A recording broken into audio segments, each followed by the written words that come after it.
How we doing, everybody? Not that you can answer me, but that's okay. Sorting through another box of older stuff. It was a box where I had a lot of color hoser cards put aside.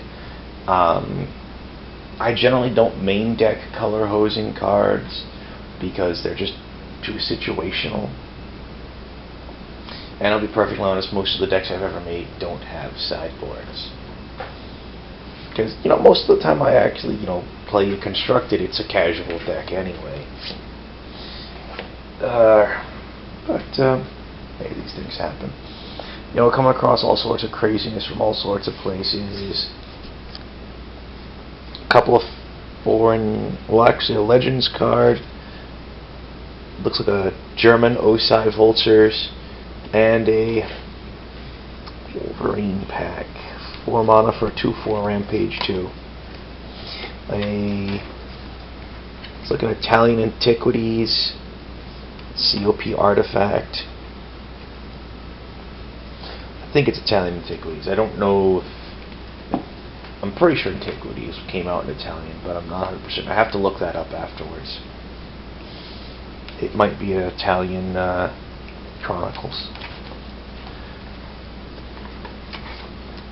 Pilot Dark cards.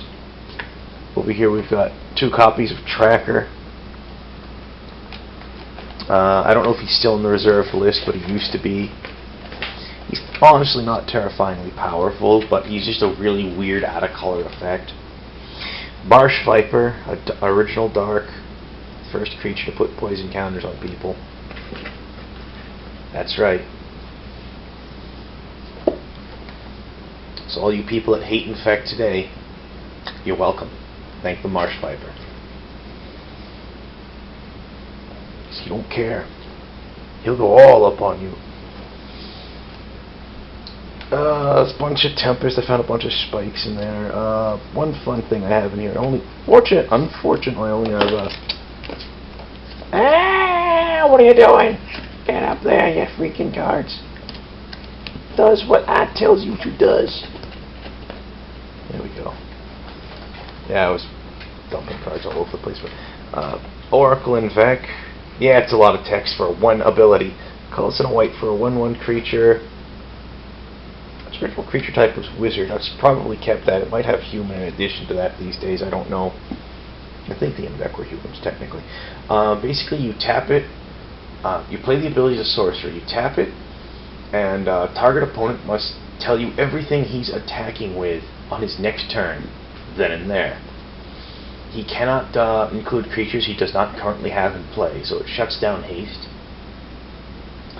So yeah, it sits there and shuts down Ball Lightning. That's nice. Or at least it was back in the day. Ball Lightning was pretty common. And any creature that they declared as an attacker that didn't attack at the end of that turn, at the end of their turn, dies. Which is nice. I think it's technically a sacrifice. Let me double check this text. At the end of that turn, destroy each of those creatures that did not attack. Yeah. So what I used to do is I used to use that card to try and bluff the heck out of people. It's like, hey, what are you attacking me with next turn? And they'd sit there looking around like, nothing. Okay, cool, go. And what are you doing, Cat? Cat's going nuts over here trying to eat herself.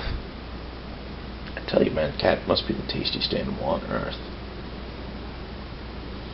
But they do that, and I'd stall them for several turns on this one, and would drive them nuts. And inevitably, what usually happened is they'd get sick and tired of it, and they just, I'm gonna swing with everything. I'm like, cool.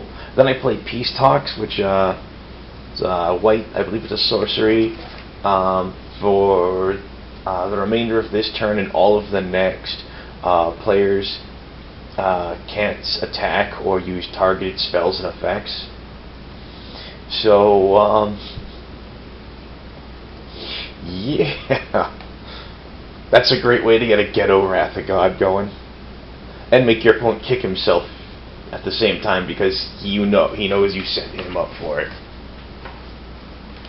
Which is always nice. Always great to set your opponent up. Coming across all sorts of crazy things in here. There was also a bunch of lands in here. I had a playset of strip mines hanging around. They were Chronicle strip mines. No, I don't have original strip mines. That's a little bit rich for my blood. Though considering how much money I've spent on cards over the years, I might even want to reconsider what's too rich for my blood, you know what I'm saying? But, yeah, that and of course looking over here and I'm like, I've been thinking about making decks where I do the blue trick where you change color words or land words around, and I'm looking at how many color hosers are just so nasty. I mean just nasty. And surprisingly red has some of the evilest ones, because red really hates white and blue. What do we got here? A bunch of lands from Urza's, some man lands, a bunch of other stuff.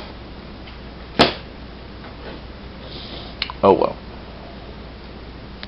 Bunch of Homelands. Honestly, Homelands was a decent set for flavor, but horrible for power level. Absolutely horrible. It came out between Ice Age and Alliances. I remember reading an article somewhere from was talking with some of the design guys, and they said the big difference between design philosophy between Homelands and Alliances is when it came to the power level of cards in Homelands, they tended to round down, whereas in Alliances they rounded up, and wow, did it show. Oh yeah. So Alliances was so much better of a set. You know, you had Balduvian Horde, Lake of the Dead,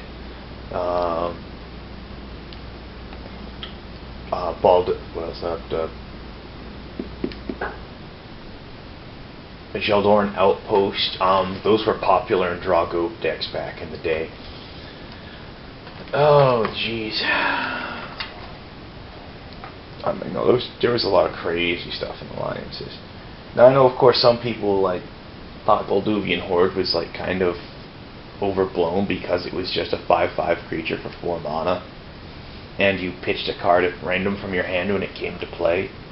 So some people are like, yeah, you know what Balduvian Trading Post says is 2 colors, 2 red, pitch 2 cards from your hand, gain 5 life. Your opponent discards it, Swords to Plowshares. And you know, heaven forbid it. At the time, that was kind of correct, but that sure as hey doesn't mean that it wasn't a strong card. But whatever. Alrighty. I've babbled long enough.